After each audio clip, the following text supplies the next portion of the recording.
Gênesis 2 e 4. Estas são as origens dos céus e da terra, quando foram criados, no dia em que o Senhor Deus fez a terra e os céus. Toda planta do campo ainda não estava na terra, e toda a erva do campo ainda não brotava, porque ainda o Senhor Deus não tinha feito chover sobre a terra, e não tinha homem para lavrar a terra. Um vapor, porém, subia da terra e regava toda a face da terra. E formou o Senhor Deus o homem do pó da terra, e soprou em seus narizes o fôlego da vida, e o homem foi feito alma vivente. Amém, irmãos? Meus amados, o que nós temos agora é a solução de Deus para a situação de caos na terra.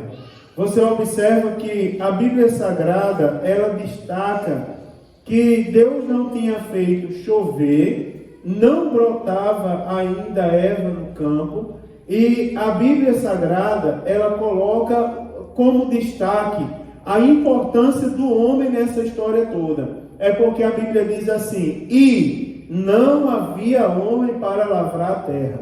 Ou seja, se ainda e não havia homem para lavrar a terra, significa dizer que o problema era porque Deus ainda não tinha feito chover, não brotava, não brotava ainda a erva da terra, e também não tinha quem cuidasse. Ou seja, faltava o homem também, e a criação do homem era indispensável.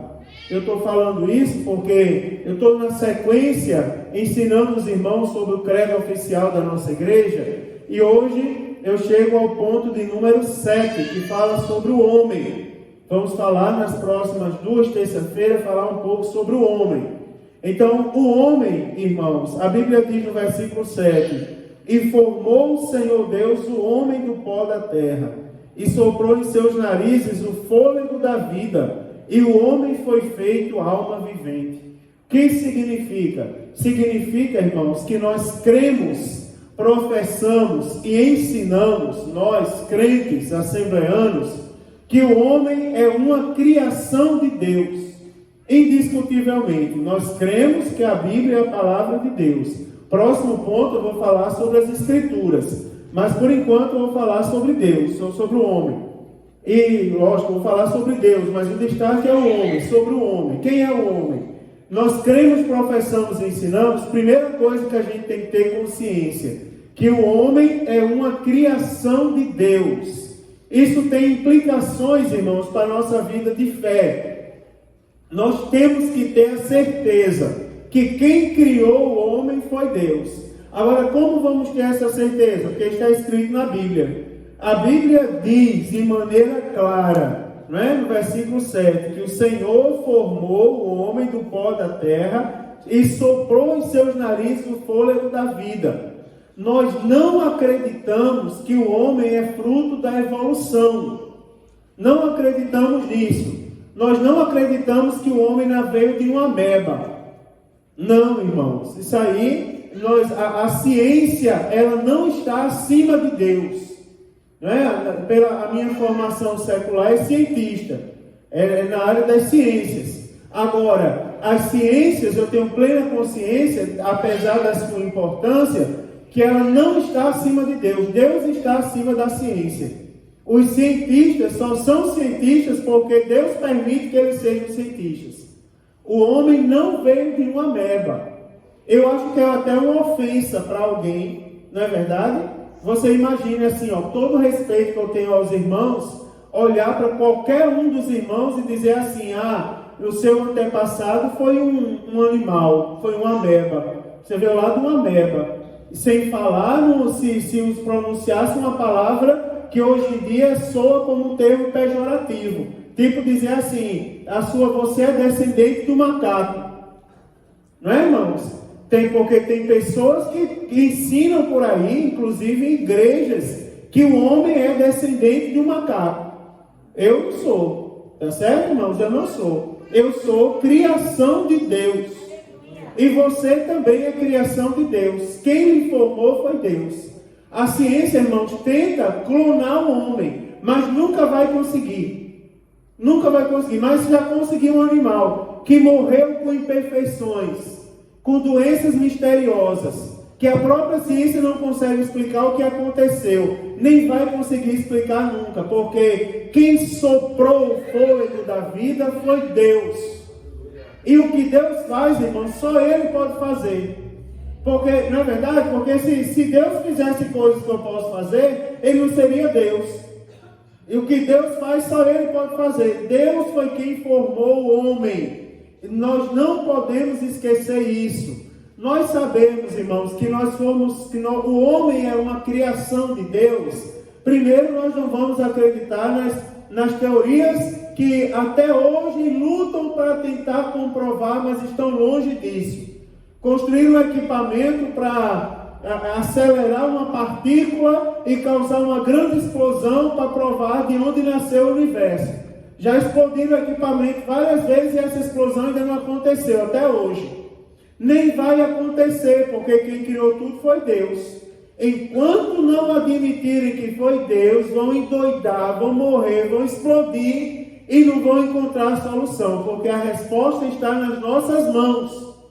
Agora, isso é importante também, porque uma vez sabendo nós que somos criação de Deus, nós somos criação de Deus, irmãos, nós nunca vamos cair no engano de querer ser igual ou superior a Deus. Porque como criação, nós somos subordinados ao Deus que nos criou. Ora, irmão, eu estou me referindo com Deus que me criou, que soprou nos meus narizes o fôlego da vida. Como eu vou querer ser maior do que Deus? Como eu vou querer ser igual a Deus? Não é porque, mas querem, irmãos. Tem pessoas que se intitulam Deus no mundo e acreditem, são vários os seguidores que vão atrás dessas pessoas. Por exemplo, irmão, vou falar uma coisa para vocês aqui, que faz parte da nossa maturidade e não esfria ninguém. Vocês já viram alguém andar por aí na nossa igreja e pessoas seguirem essas pessoas por supostamente terem o dom da cura? Supostamente terem o poder de curar? Eu já vi, lá de onde eu vim, um dia teve uma cruzada com um desses homens, homem de Deus, pregou uma mensagem simples e começou, irmãos, ali a orar para Jesus curar. E ele dizia: levante, você que chegou aqui de muleta, passa a muleta para frente. E o povo passava as muletas para frente. Passava as muletas, tudo para frente ali. Era uma ruma de muleta passando. Tiver alguém de cadeira de roda, levante agora e comece a jogar as cadeiras de roda na frente. E as cadeiras de roda foram vindo.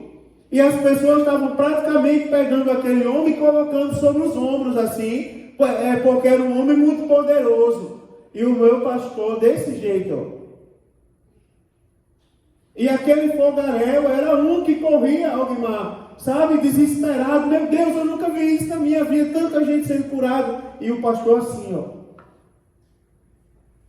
E eu disse assim: pastor, vamos filmar, tal. Eu era responsável pelo povo que filmava, né? Vamos botar todo mundo agora para concentrar aqui. Aí ele disse assim: Mário Sérgio, calma. Pastor, avisa no microfone, pastor, vamos botar no programa de TV da igreja, tal. E ele dizia: Mário Sérgio, calma, meu filho, calma. E eu nervoso: pastor, o senhor não está vendo isso aí? É hoje, homem, não pode perder essa oportunidade. Ele disse: meu filho, eu não estou mandando você ter calma. No final do culto, eu abri os braços para ele disse assim, ele pegou o microfone da igreja e disse: irmãos, só quem foi curado aqui, levante a mão. Aí aquela multidão levantou a mão. O povo testemunhando que a perna tinha crescido, gente testemunhando que tinha ganhado dente de ouro, não era? Gente que tinha emagrecido, tinha umas irmãs segurando as saias, dizendo que tinha perdido peso.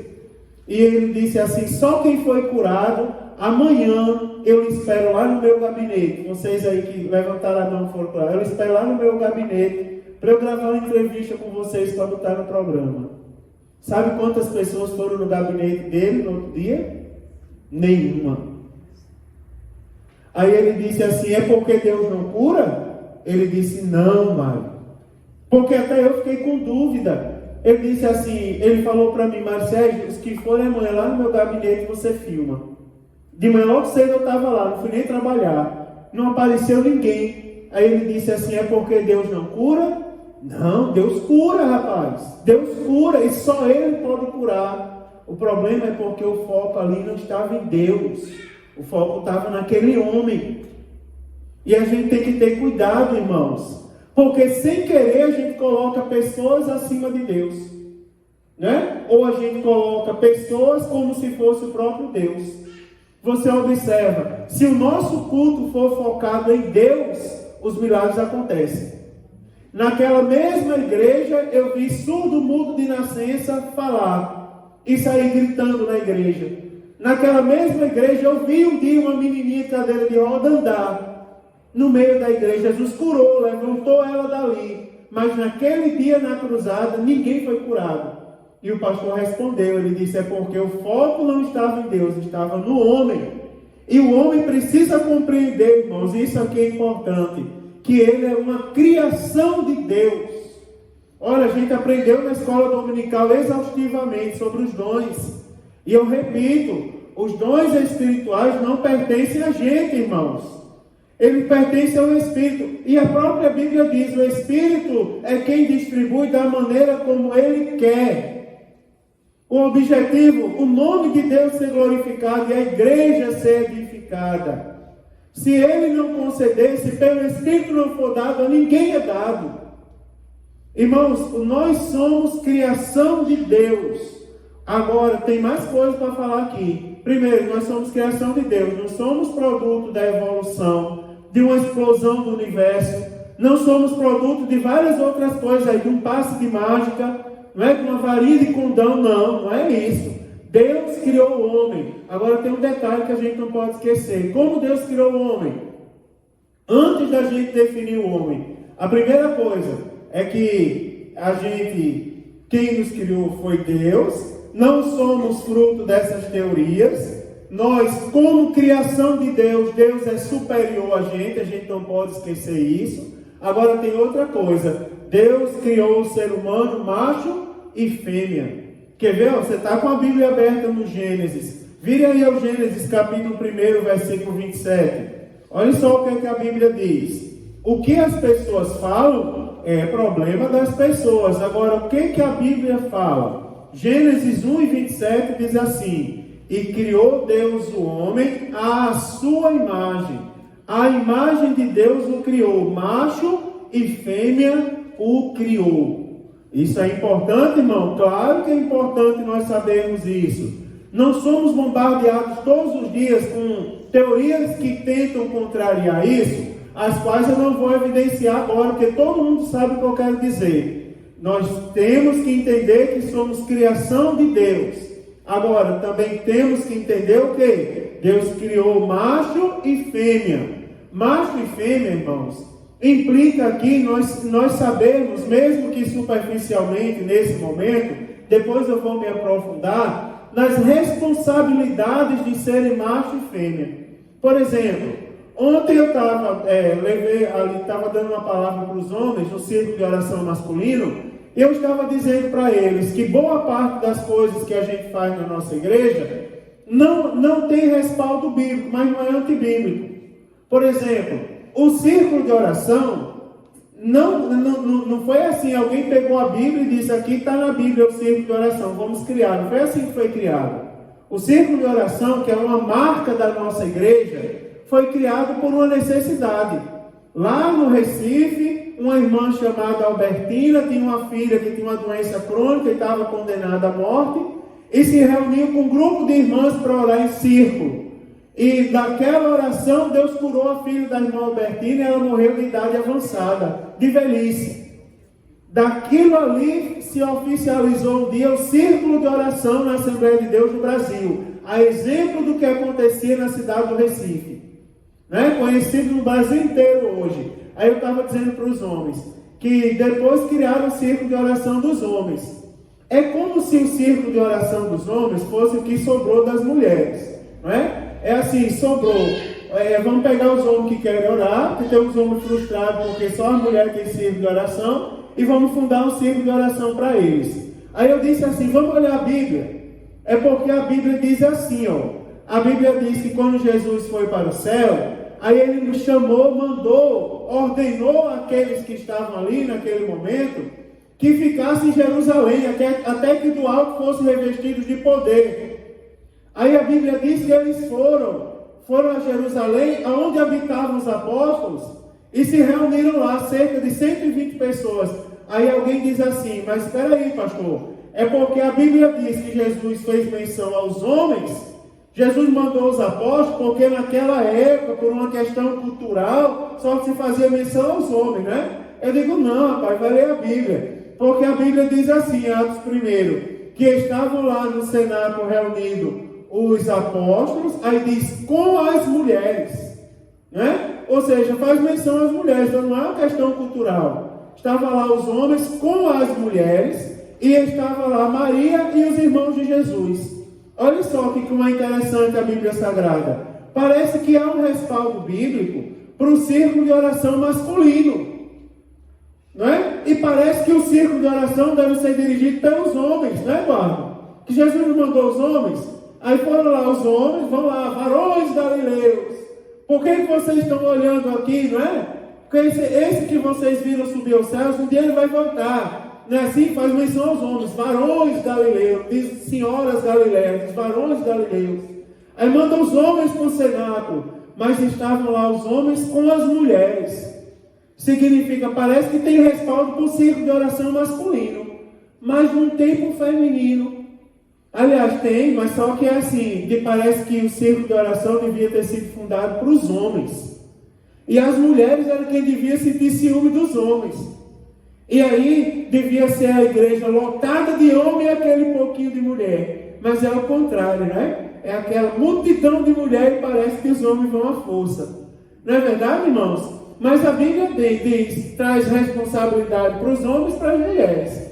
Traz ou não traz? Quando diz macho e fêmea, não é que a gente vai discutir com um povo que não quer ser homem, não quer ser mulher, não é isso não. É porque a Bíblia, temos que olhar a Bíblia para a gente, não para os outros. Deixa os outros se converter e olhar a Bíblia para eles. Vamos olhar para a gente. Se Deus criou o homem, se o homem foi criado por Deus e criou macho e fêmea, vamos olhar a Bíblia e analisar quais são as nossas responsabilidades.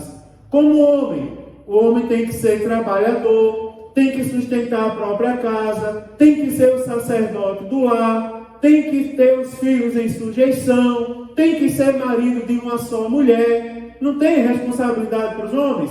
Para a mulher, tem que ser ajudadora, não é verdade? Tem que ser consoladora, submissa. Tem lá as regras, tem que ser sábia. Tem lá as responsabilidades para homem e para mulher. Então, quando nós tomamos conhecimento que o ser humano foi criado macho e fêmea, é porque nós não podemos abrir mão do nosso papel. Você está entendendo? Porque não tem pessoas que ensinam isso aqui e começam a falar mal dos movimentos, né? Movimentos, eu não quero saber de movimento. Todo mundo sabe que a Bíblia contraria os movimentos. Eu quero saber que às vezes a gente aponta muito os outros e esquece a gente. Né? Aponta muito o que os outros estão fazendo de errado e esquece da gente. Eu estou cansado de ensinar, por exemplo, quando eu estava noivo de Thaísa, noivo de Thaísa não, estava noivo com ela. E noivo de Thaísa parece que eu estava grávido de Thaísa, né? Estava noivo com Thaísa. Eu lembro que a gente foi entrando no templo sede lá de Parnamirim, e o pastor Otávio viu que eu parei o carro, abri a porta do carro, bem romântico, né? E acreditem, lá no meu cavalheirismo, abri a porta do carro, Thaísa desceu, eu fechei a porta do carro e saiu eu e ela de mão dada. Aí ele vinha chegando. Aí eu disse, Pai do Senhor, pastor Otávio. Aí ele olhou para mim e não deixou de doutrinar. Disse assim, eu quero ver essa paz do Senhor depois de 10 anos de casado. Eu quero ver se ainda vai abrir a porta para a esposa. E se ela ainda vai estar com esse mesmo sorriso no rosto que ela tem hoje. Daí eu já entrei da igreja de cabeça baixa. Quem lidou com os pastores mais antigos sabe que eles eram assim. Não é? Eles já olhavam, já. O povo hoje reclama, né? Mas a história da igreja é contada num certo romantismo. Mas quem é crente de algum tempo para cá sabe como eram os pastores. Ele não perdia o tempo de doutrinar, ele já me doutrinou. Quero ver Thaísa depois. É porque implica nas nossas responsabilidades. Eu vejo casais hoje em dia chegando na igreja, ainda o marido na frente e a esposa quilômetros atrás. Chega o marido, ou chega primeiro a esposa e depois vem o marido, assim, numa certa distância. Andam com uma certa distância. Está errado? Claro que está errado. Tem que andar os dois de mão dada. Não é, irmão? Não são uma só carne. Por que que às vezes separa a carne? Tem que andar de mão dada. Não é verdade? De mão dada o tempo todo. Juntos o tempo todo. É verdade, irmão. Juntos o tempo inteiro. Então, implica em nós sabermos a nossa responsabilidade. Eu não vou dar uma aula de família agora, o discipulado da família de novo. Mas os irmãos sabem bem o que eu quero dizer. Quais são as nossas responsabilidades? Nossa, de homem, de ser macho. Não é? Quais são as responsabilidades da mulher, de ser fêmea? Então, todo mundo sabe e nós temos que ter isso sempre na nossa mente. Não é? Deixe de olhar para a Bíblia sempre para a vida dos outros. A Bíblia diz raça de víbora. Raça de víbora. Aí olha, deixa eu ver quem é a raça de víbora. Aí vem o irmão mais desarrumado que tem na igreja e diz, olha, raça de víbora. Não é? Julga pela aparência. Mas na verdade não é isso que a Bíblia quer dizer. Olhe para você. Né, irmão? Por que olha o argueiro que está no olho do irmão e esquece a trave que está no seu? Não é assim que diz a Bíblia? Então, às vezes, esses versículos são esquecidos. Agora, quem é o homem? Deixa eu voltar para cá. Quem é o homem? A gente já sabe que o homem é uma criação de Deus, que Deus criou o homem macho e fêmea. Agora, eu tenho algumas características para falar para vocês antes de terminar. É que o homem é um ser inteligente. Olha que coisa interessante. Todo homem é dotado de inteligência. Então, nós temos que entender, você é uma pessoa inteligente. Uma pessoa inteligente age com inteligência. O homem é inteligência. E quer ver uma prova simples, mas muito evidente da inteligência do homem?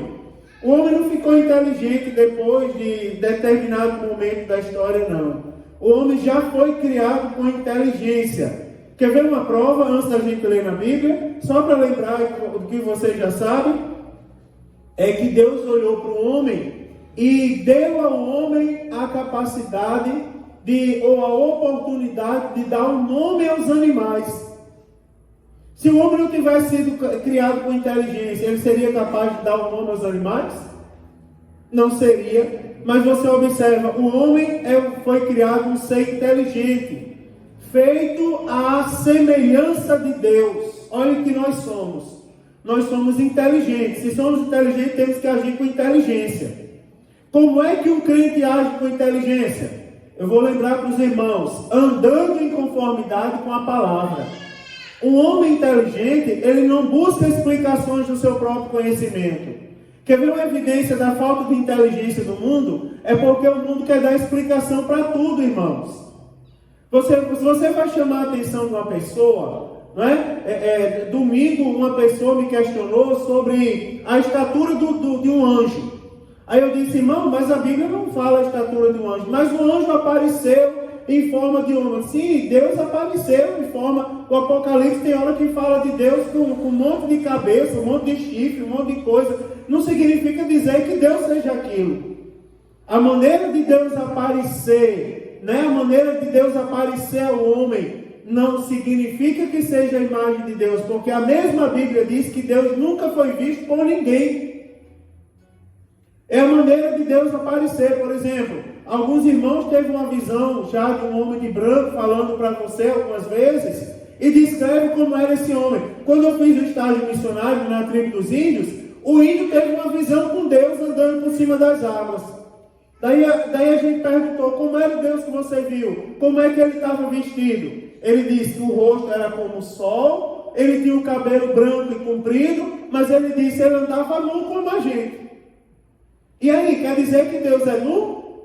Não, eu disse, não, irmão, aquilo ali, Deus nunca, o anjo é um ser espiritual. Se é um ser espiritual, não significa dizer que a maneira como ele apareceu seja o seu formato. Aquilo ali é figurativo. Mas o irmão insistiu em dizer, não, mas fulano de tal no monte viu um anjo, era assim, assim, assim. Disse, sim, mas não significa dizer que o anjo seja conforme a visão que o irmão teve. Você está entendendo, irmãos? Porque a explicação que o irmão queria dar era baseado na sua própria inteligência, na sua suposta inteligência. Eu acho que é assim. Um crente não pode, tem que abrir mão do achismo. Vocês viram que domingo eu falei aqui a palavra esgualepado?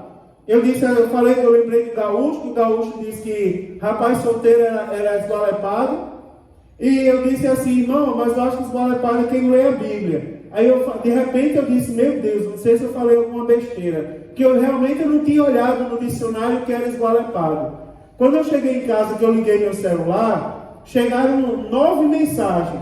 Os irmãos aí na igreja pesquisaram na hora e mandaram para mim. Thaísa pesquisou na hora ali, correu e falou no meu ouvido aqui. Ela disse, esgualepado é uma pessoa que se percebe a deficiência no andar pela sua fraqueza. Aí eu disse, então graças a Deus não chamei nenhum palavrão. Esgualepado é uma pessoa fraca. E por causa da fraqueza a gente conhece pela maneira de andar.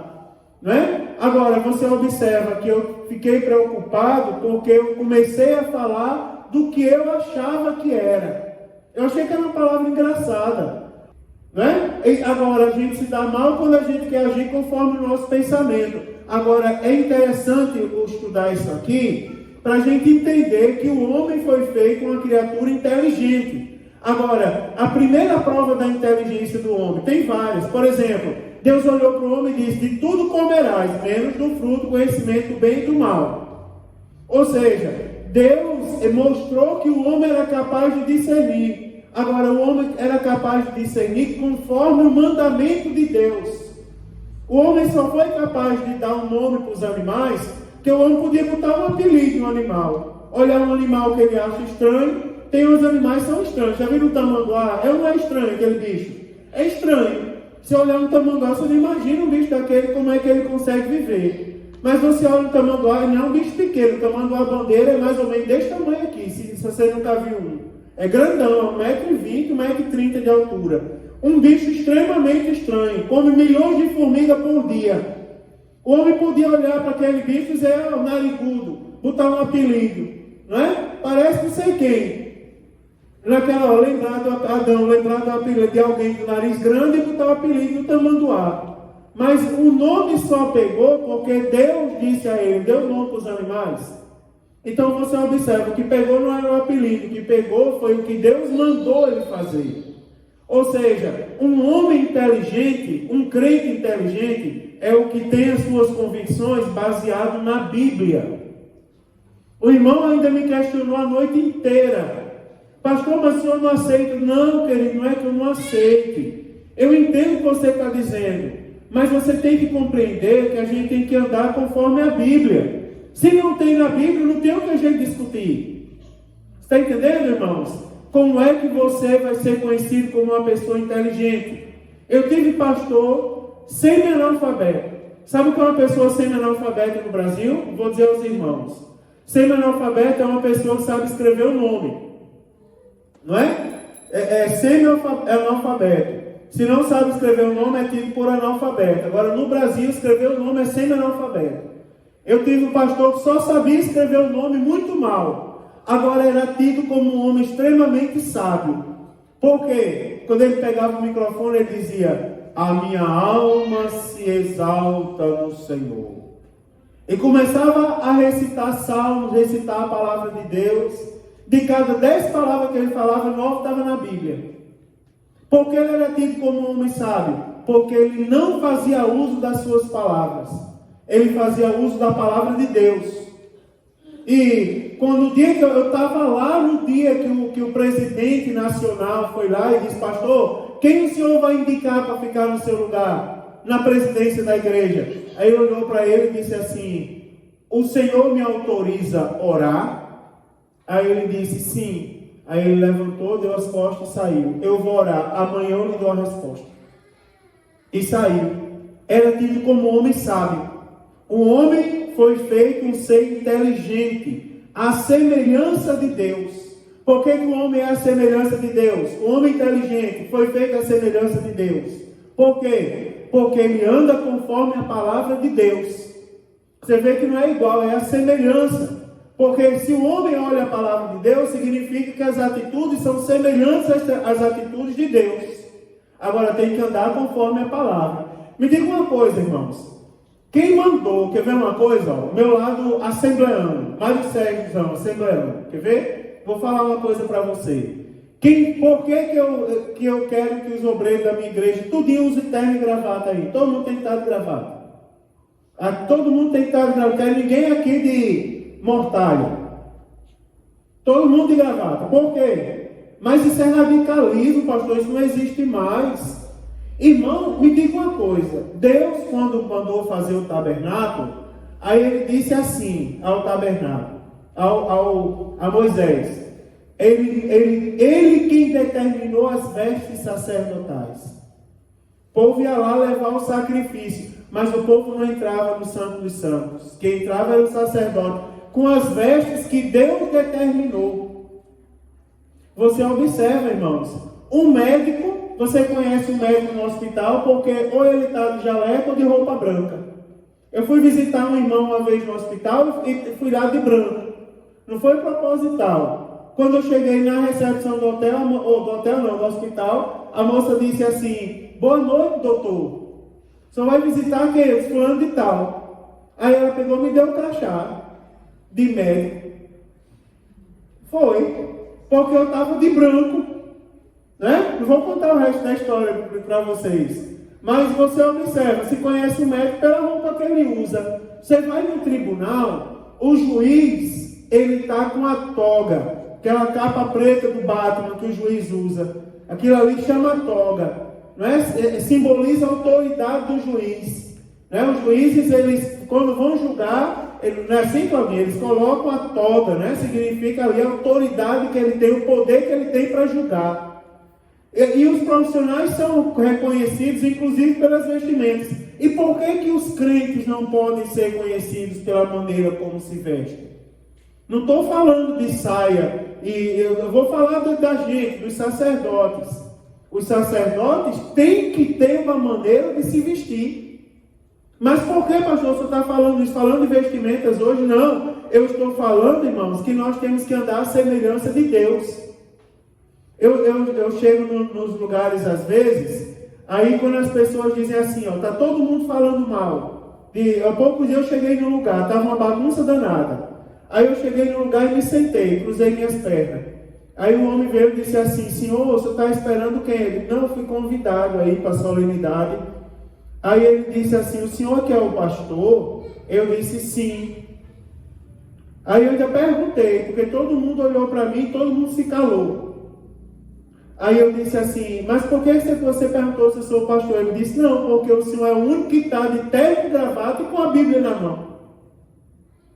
Não é verdade?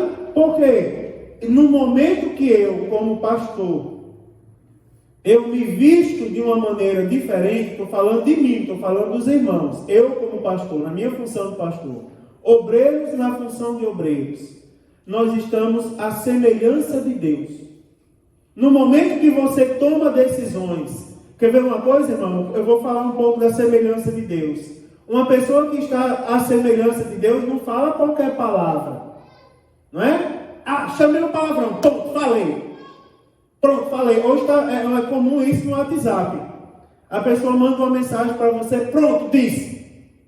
Hashtag falei, pronto, falei.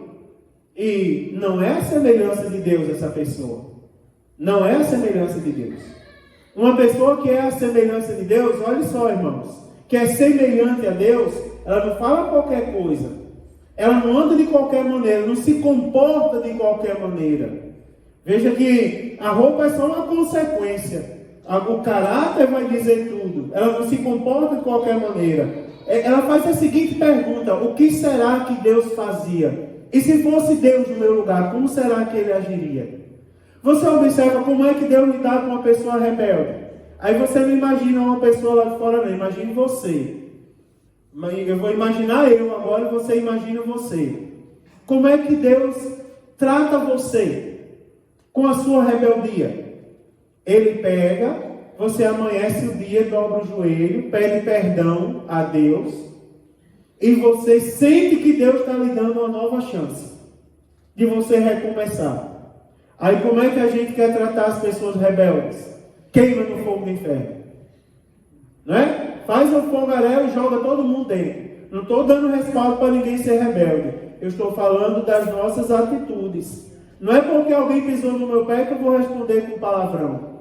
Por quê, irmãos? Porque eu sou semelhante a Deus. E por que você é semelhante a Deus? Você quer aparecer? Não, eu fui criado assim. Olhe para mim, irmãos. Sabe por que você é a semelhança de Deus? Porque você foi criado dessa maneira pelo próprio Deus. As pessoas que não são assim, elas estão desviadas da vontade de Deus. Agora eu vou terminar e dizer a vocês, olha, o homem é um ser inteligente. Na próxima terça eu mostro na Bíblia. É um homem, foi feito à semelhança de Deus, é coroado de honra e de glória, é dotado por Deus de livre-arbítrio.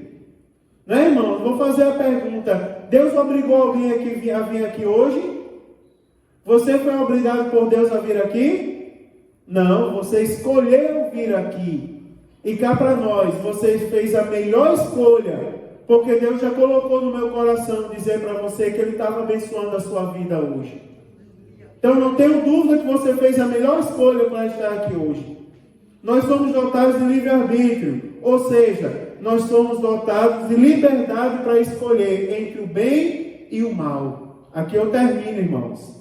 O mesmo Deus que nos criou, que nos deu o fôlego da vida, o mesmo Deus que nos fez macho e fêmea, e nos deu a honra de ser macho e fêmea, e nos atribuiu responsabilidade de sermos assim. Foi o Deus, irmãos, que nos dotou de inteligência, foi o Deus que nos fez a semelhança dele, foi o Deus, irmãos, que nos coroou de honra e de glória. Tem honra maior do que para um homem. Imagine você ser cheio do Espírito Santo de Deus. Irmão, imagine aí. Nós estarmos aqui está a natureza pecaminosa, a carne. Aí você observa que a gente revestido da carnalidade, cheios de defeito, Deus nos enche do Espírito Santo. Você já imaginou isso? Deus nos enche do Espírito Santo, nos faz sentir a presença dEle. É ou não é, irmão, nos coroar de honra e de glória.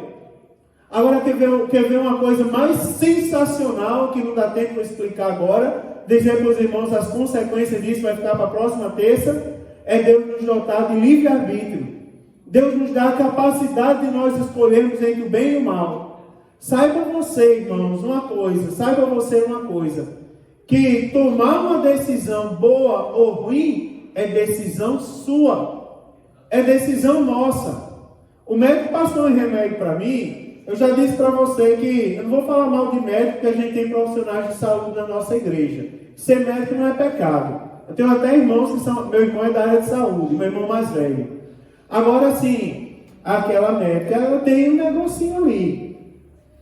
Não é porque ela olhou para mim e disse: é verdade, não coma derivado de leite, nada que tenha farinha, nada que foi feito com farinha branca, derivado de leite, carne vermelha.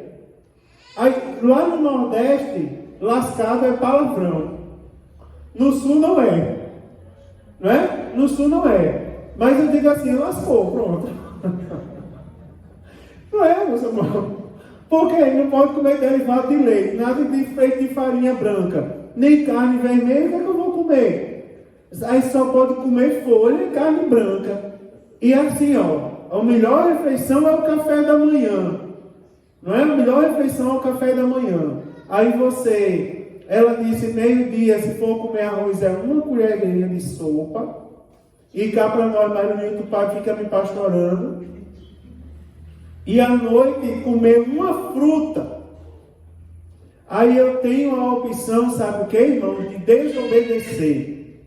Um dia que eu fui visitar a mãe de Ana Paula, aí eu percebi que Ana Paula estava meio cansada, assim, porque às vezes a responsabilidade, né, irmã Vanderlei? E aqui tem outros irmãos que já cuidaram dos pais, assim, e sabe que às vezes cansa, não é? Cansa. Vocês já passaram por isso também. Aí eu para ver um sorriso no rosto de Ana Paula, assim, Ana Paula, eu vou mostrar um negócio, não diz a Thaísa não.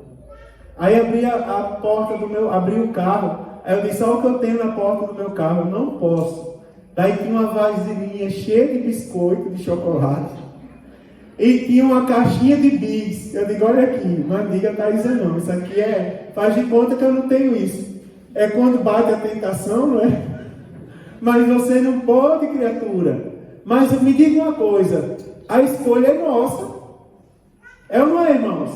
A escolha é nossa. Está lá. Quem já assistiu aqui, quem é da minha época, quem era da minha época, quem passou da minha época um pouco, é da época do Jiraiya, né? Dos Changeman, né? Power Ranger, né, Eduardo? Agora, quem é da minha época para trás, assistiu o Pato Donald. E lá no Pato Donald aparecia um patinho do mal e um patinho do bem, né? Era sempre no ouvido dele. Patinho do mal com um garfinho ali espetando e o patinho do bem com duas asinhas de anjo.